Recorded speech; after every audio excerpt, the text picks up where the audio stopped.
I want to introduce you to 3 unique tips and tricks for wrapping my Christmas trees during the Christmas season. The first and foremost is plug in your lights before you start wrapping.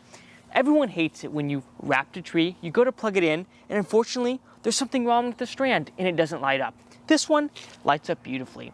The next trick I like to use is I like to put my biggest strands on the trunk. Everyone knows the trunk is the biggest part of the tree. And the last and final tip and trick I like to use is I use a product called Speedwrapper. And Speedwrapper allows me to wrap 3 strands at once. I can wrap trees 60% faster than I ever could before with a single strand. As I go up the tree, notice again, much faster. We're wrapping 3 strands at once, right? Our Speedwrapper product here will get you 60 of our 3 strand adapters and 5 flexible light rolling tubes. You can find out more and you can learn more about Speedwrapper in our videos below and at speedwrapper.com.